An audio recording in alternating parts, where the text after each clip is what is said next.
Hello again. I'm Braddock Supervisor John Cook. Welcome back to Braddock Neighborhood News, the program I am using to provide you with information on issues facing our community and ideas on how we can strengthen our neighborhoods. This month, my guests are Charlie Strunk, the Bicycle Coordinator for Fairfax County Department of Transportation, and Tom Kennedy, the Braddock District appointee to the Fairfax County Trails and Sidewalks Committee. As we enter into the summer months, more of us will be taken to our trails and sidewalks, both on foot and on bike. Charlie and Tom work together to make sure that our pathways in Braddock and Fairfax County are safe and easily accessible. Charlie, Tom, thank you both for being on the show. Really appreciate your work. Charlie, talk a little bit about what you do as the Bicycle Coordinator for Fairfax County. Well, I usually tell people that I've been tasked with making Fairfax County bicycle safe and friendly. That's the easy version of it. But just to go back and tell you a little bit about the program, we're 5 years old. We were created by the Board of Supervisors, and we were tasked with, well, we had several priorities. But we did the bicycle route map. It was the first bicycle route map for Fairfax County. We also added bicycle racks to all of our connector buses. We also initiated an on-road bike lane program in conjunction with VDOT. So with their summer repaving program, we sometimes can retrofit roads with on-road bike lanes. So we've done those things. Connectivity, we don't have a large capital program in the bicycle program, but we do have some capital projects, but we're always looking for connectivity options. We have lots of cul-de-sacs, and sometimes if we just add a trail or a sidewalk between two cul-de-sacs, we've increased connectivity. And just if I can interrupt you, just so we can focus on what connectivity means, what we're really talking about is connections. Connections, right. And really the goal of the bike program, working with our trails, and we'll have Tom talk about the trails in a minute, is that our trails are designed to interconnect so that once you get on the system, eventually you can theoretically get to any other part of the system and actually make it all the way out to Harper's Ferry, I believe. Someday. Yeah, and I mean, what we're trying to do is we're trying to find those missing pieces and fill them in. So you can go to Harper's Ferry, or you can, ultimately end up in Gettysburg, or, Tom, you're my appointee to the Trails and Sidewalks Committee. Why don't you tell folks what that committee does and what you do? As your representative, I really do two functions. Within the Braddock District, I interact with the citizens of the Braddock District to evaluate and assess any of their recommendations that they have in terms of sidewalks and trails, and go out myself and assess the sidewalks and trails within the district to make recommendations to you as to how we might improve them. In addition to that, as a committee member, the committee addresses broader issues on sidewalks and trails that pervade the entire county, such as how do you encourage volunteers to go out and help maintain the cleanliness of our sidewalks and trails, and more recently the issue of developing a master plan for our bicycle trails within the county. I want to go back to this concept of sort of citizens calling in, reporting in, so that people are aware that both in terms of a maintenance need, tree falls on a trail in the park, maybe during a storm, or even something where somebody says, I walk this trail, every day, and I go from here to here, and everything's fine except this one spot. I've got to cross the road here, and there ought to be a street light, or gee, if we could have a crosswalk here, or someday if we could connect this sidewalk to that part of the trail. And there's a process for addressing those things, and we encourage people with an idea or an observation like that to call in. They can call my office. I'll get the information to you, and you actually go out and look at these spots, and we develop proposals for whether we can get something done. Yes. In fact, there's a variety of ways that they can provide that input. As you mentioned, they can call your office, they can call the County Department of Transportation, or as more people are computer literate, they can go online to the Fairfax County .gov website and search under trail maintenance or new sidewalk requests, or a set of words that will get them in that direction, And there are forms on the web that they can fill out to request a new sidewalk section or a new trail section. There's a form there where they can request trail maintenance to be done, to have a tree removed, to recognize that there's an upheaval in a sidewalk that needs to be repaired, and that type of thing. All those things have a means of making it through there, and to the extent that they apply to Braddock District, they will either come back through me and through your office to evaluate the need and what needs to be done, or they'll be taken care of directly by Charlie and the county to go off and simply fix the problems that exist there and repair them. Yeah, and I mean, it's really critical too, because it's a big county and staff just doesn't have the time to be out there all the time. So we really depend on the phone calls, and boy, we get them. And we get dead animals, we get standing water, we get trees down, but we can't be everywhere. So we do depend on those call-ins. Most of the ones I get are call-ins, but there is an online form that you can use. And we want to encourage that. Oh, yeah. Because that is part of the county's program for maintenance, is Right. that citizens, because they're the users Yep. of the trails and sidewalks, they know best, to Right. call in to say, hey, there's a problem on this spot.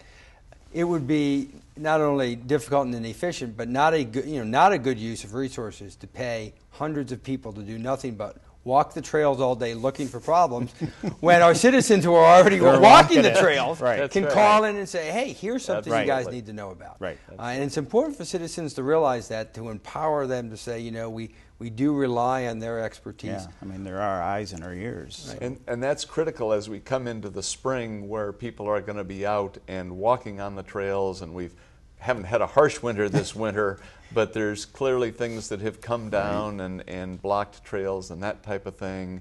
And as people go out and start walking the trails, as Charlie says, we want to encourage all of the citizens to please call in, call your office, call Charlie's office, go online, but report the things that are out there. And to the extent that they can, the county will work to correct those. That's right. We can't always fix everything overnight, but every maintenance need will be looked at, addressed, and the county staff does a very good job in doing everything they can. The resources are somewhat limited, but I think our maintenance is important and something we continue to work at. And I also want to emphasize for citizens, Tom, and the point you made about if somebody has an observation on where there can be an improvement or a connection, as Charlie was talking about on our trails, that if they go online to that form, sometimes people feel, I'm not anybody, nobody's going to listen, I'm not going to waste my time, I'm going to send this thing in, nobody's ever going to see it. Tom, you personally look at every single trail request. If somebody says, hey, here's a place in Braddock District where we can improve our trail system, you're going to read that. Absolutely. Not only do I read it, but assuming the person has identified the contact information on the request, I will go out and meet with them to make sure I talk through and understand what their concerns are in terms of, do they simply not have access from here to there? Or is it unsafe because there's not a trail? Children and parents walking strollers have to walk on the street to get from point A to point B, and therefore it's very critical that we have a sidewalk installed there for resident safety. And I think it's a great example of what I'm calling citizen governance, is saying to people that we all really do have a role in our government, not to just say, gee, why isn't somebody dealing with this? Or why doesn't somebody do this? Or I wish somebody would do it. That somebody's you and each of us. And we want to encourage people to develop an idea. Can't guarantee every idea is going to get done. It might be that there are reasons why it can't be. It might be a resource issue. But we want those ideas. We want the benefit of the expertise that everyday people have about their everyday lives. And when they come up with a proposal of, hey, I could walk from my house to the grocery store better if X was done, Tom, you're going to be out there looking at it and seeing if it can be done. And I guess the other point I would make is, unfortunately, most of these things, and the citizens need to recognize that, are things that can't happen overnight. Right. They need to be funded, and funds are in general short, and generally construction funds are developed in bond programs that put them off into the future. But it's important that if there's a need out there, that the needs are identified, they get on our priority list, your priority list, for needs within the Braddock District, so that as funds do become available, they can get on the county priority list Right. and get funded within the sidewalk and trail improvements. That's right, and in fact, we meet regularly to go over various ideas and to prioritize and reprioritize. Yes. Just because something is in a certain place on the list doesn't mean it always stays there, because there may be a reason or something comes up and we can move it up, or maybe something else comes into play, but we're always assessing these ideas with a look for how can we make our infrastructure more responsive to people's needs. And Charlie, and one of those issues that increasingly important, more and more people biking, Right. for all sorts of reasons. Tom and I live near Lake Acatink Park, which is just a fantastic place to bike. Yeah. But all over the county, Yeah. people are biking more, walking more. We encourage walking because almost anybody can walk. And those who can't walk, our trails are more and more accessible under the Americans with Disabilities Act for wheelchairs and other Right. devices. And it's a great way for people to get outside, Yeah. fresh air, if you can call it that in the summer in Fairfax County. But we want to encourage that, and that's really one of the big goals. Oh yeah, yeah. I mean, in fact, we've got a thing going on in the office. It's tied to the master plan, but you know, we're trying to convert the short trip to either walking or biking. And when I say short trip, it's usually a mile for a walker. It's 3 miles for a bicyclist. But what we found, and we've looked at some of our park and ride lots. About over 40% of the vehicles at some of our park and ride lots, and the metro lots too, those cars track back to houses which are within a mile and a half of the station. And that's an easily bikeable, almost walkable trip. So, you know, we want to try to convert those trips to either biking or walking. It's healthier for you. It's better for the environment. You know, it reduces congestion. That's kind of what we're focusing on. And it's interesting to note, Braddock District has a real need for that kind of access to facilities. Braddock District as a whole has a lot of resources within the district. We now have the government center within our district. We have George Mason University. We have Northern Virginia Community College. We have 3 major parks. We have Lake Acatink Park. We have Wakefield Park with Audrey Moore Rec Center. And we have Burke Lake Park just outside the southern boundary of our district. We have 6 high schools, either within or immediately adjacent to our district, and we have 2 VRE stations. Right.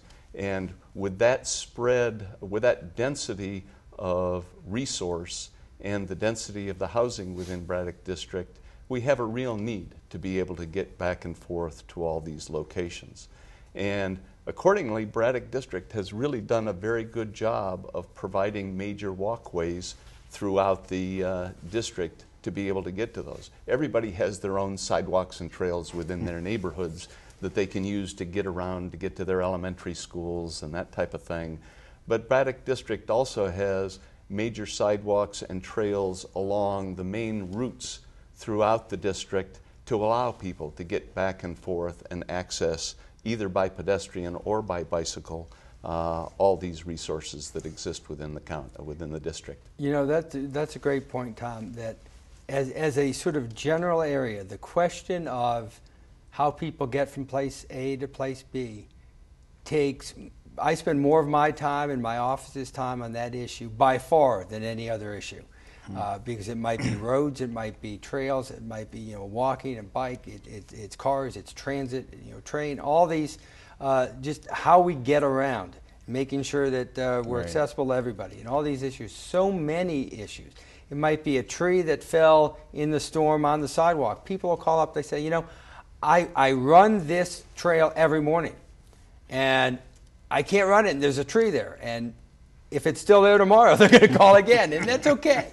But it is such a vital issue for a residential district like Braddock, you know, just how people get around, and we have to be more and more creative about that.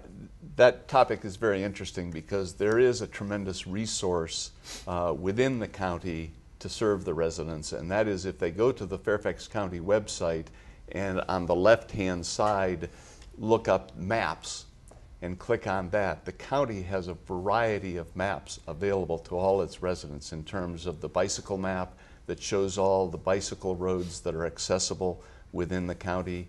It's got a trails map which shows all the trails map is now a little bit out of date. It was done in 2001, but it generally shows all the interconnection of the trails within the county. And those resources, and there's Park Authority trails that are separately identified. Those resources give people a tremendous ability to see the interconnectivity that exists within the county and how to get from point A to point B. And Charlie, you're working on the bike map, and that's part of making people aware of what's out there. Yeah, we're going to our fourth printing. The map was originally issued in 2008. We printed 42,000 copies, and we probably have less than 25 copies left. So we're going to go to a fourth printing. It'll be the new and improved map. We admittedly made some mistakes on the first couple versions, so we're correcting those. And so that should be available in time for Bike to Work Day in May. So. Okay, well that's great. You know, and while we're on the subject of trail sidewalks, whether it's biking, walking, one of the increasingly important issues, concerns that I have, and it's not really a sexy issue like, oh, building something and great, is the maintenance. That we are struggling to maintain our trails, our sidewalks, and of course the roads, which are state-owned. I want to emphasize that. They're state-owned and they're in a horrible shape. But the county, we need to make sure that we don't just focus on, oh, how can I build another trail, but we need to maintain what we have, and we're struggling a bit with that, aren't we? That is one of the areas when I mentioned before about the committee addressing county-wide issues that we've addressed to the Board of Supervisors, the need within the budget to try and maintain funding for maintenance of our trails and sidewalks. And there's two aspects of the maintenance of our trails and sidewalks. One, there's the physical maintenance. If something breaks, there's an upheaval of a sidewalk due to trail roots, something washes away and it has to physically be repaired. And it's critical that the county be able to have a resource that it allows them to come out and accomplish those things. There's a second aspect of maintenance, which is simply maintaining the viability of the sidewalk or trail for personal access. We have a lot of areas where grass has overgrown the sidewalks, where bushes have overhung the sidewalks, and so while it is there, it's not truly accessible. And we really rely on our communities, on our residents, to help us to take care of maintaining the full accessibility of our trails and sidewalks, and to the extent that they can look beyond their personal yards. If they have a route that they like to walk along or ride along and things are encroaching in terms of the grass and weeds coming in from the side such that it's now a foot wide instead of 3 feet wide, hopefully they would devote some of their time to help get out and clear that, because as you said before, the county doesn't have the resources to go out and sweep and maintain and police the myriad of trails and sidewalks that have been created to allow access of the residents to all of our wonderful resources. Right. And we've got an issue with repaving. You know, we think of streets needing to be repaved on a regular basis, or trails have to be repaved. I think we were looking at this issue, and I think the math works out to the budget allows repaving each segment of trail every 1,300 years, I believe it is. You know, that's going back to the time of Charlemagne. You know, will be the next time. You know, and it is a problem. And you know, in part because of the observations, Tom, that you know that your committee made and brought to our attention.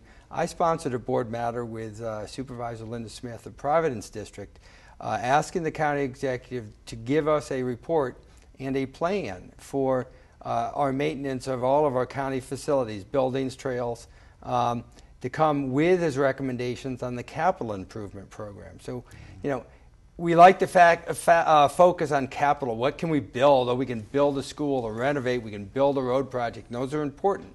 We've got to make sure we're maintaining what we already built in the past. And Charlie, you know, we need to do a better job of that. I think a good example is the Fairfax County Parkway.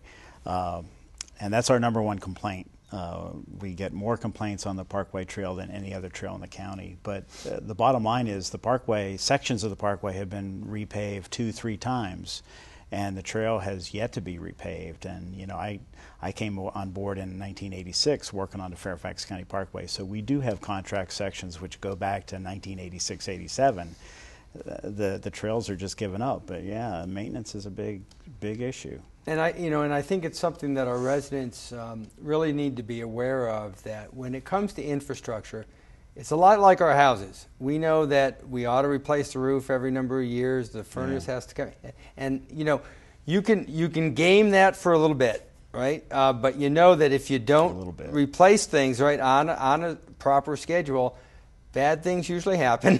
They're usually more expensive when they do to fix. Right. And the same is true of our public infrastructure. Right. And we have had to, the last few years for budget reasons, delay some of our maintenance. We have to get back on a real maintenance plan for all of our county facilities, including trails and sidewalks. And it's not something that you can cut a ribbon when you're cutting back the grass on the trail, but we got to do it. It doesn't make headlines, but it's a need that's critical. We've really got to get back to. And I think people need to understand that sometimes it may mean we can't build something new right now because we need to fix something that's been there. Right. I mean, boy, great trail on the Parkway, and if you can't use it because when you ride your bike you're going to hit so many crevices that it's not safe anymore, that doesn't make sense. Right. I would enter that while that need exists, I would highlight that there are still projects that are being done within the county to improve the accessibility. Within the hot lane projects along the Beltway, there are planned pedestrian crossings both at Braddock Road and at 236, which will allow pedestrians to get across those two bridges more easily than previously existed. The county is about to finish, in conjunction with the Park Authority, building a new trail from Burke Village to the Burke VRE, which will greatly improve accessibility to the VRE over there and for the communities in and out of that broad area. And in addition, there is a project that is coming into fruition at this point where George Mason is planning on building a western bypass to not only take traffic away from the Braddock Road 123 interchange, but allow bicycle and pedestrian traffic to more easily access the George Mason campus through the area just west of George Mason. Yeah, the other thing with George Mason is we're working with George Mason in the city of Fairfax on what they call the GMU to Metro Trail. So this would be a bike route from GMU through the city of Fairfax to Vienna Metro. And it's surprising how many students and faculty members actually bike to and from GMU to Vienna Metro. So that's coming. And to the newer residents of Braddock District up by the Government Center and then the Monument District up there, there is a current project on Route 29 widening that is going on, which will include a trail along Route 29 from Shirley Gate Road to Legato Road over by Fairfax Corner. Fairfax Corner. Yeah. Right. Yeah. And again, great projects. And whether it's connecting existing projects or creating a new way to get around, and also our program now of updating our ADA accessibility under the Americans with Disabilities Act, and making sure, and our board's made that commitment that we settled a matter with the Justice Department. I was proud to sponsor that matter. That we're going to come into full compliance. We should have done it, a long time ago. And our trails and sidewalks are going to be more accessible now to people with disabilities, and we've made the commitment to fund that. And one of the areas that we on the Sidewalk and Trails Committee deal with in that regard is there's a lot of work going on in terms of upgrading bus stops and bus pads for ADA accessibility. And again, if there is citizen input in terms of the need for improving those, there's a lot of work being done. We're looking at ways to improve the ease and fluidity of getting those in quickly and getting them accomplished. But that is a critical feature of pedestrian accessibility throughout the county. And it's also another great example of what we talked earlier about citizens can call in, contact you, contact me, Charlie, whoever, with those observations about how we can improve a bus stop, for example. We might not recognize off the bat that we've got a problem with accessibility for somebody with a disability. Somebody's not aware of it, but that person's aware of it, or somebody else recognizes and says, hey, wait a minute, you know, if you're in a wheelchair, how are you going to get to this spot? Right. By bringing that to our attention, we can get it fixed. We can certainly get it on the list of projects Absolutely. That we want to work on, and that's why we welcome that citizen involvement. And unfortunately, you know, we're out of time, and I want to thank Charlie, thank Tom for coming on the show and joining us, sharing your thoughts on bike and pedestrian use on our local trails and sidewalks. As the days get longer and the weather warmer, I know that many of us will be taking advantage of our pathways for getting around the Braddock District. And I hope that this show has been part of helping us understand more what we can do to make that experience better. I hope you've enjoyed this segment of Braddock Neighborhood News. Thank you for watching. Tune in next month for another edition, and please remember to look for ways to volunteer. Your community needs you.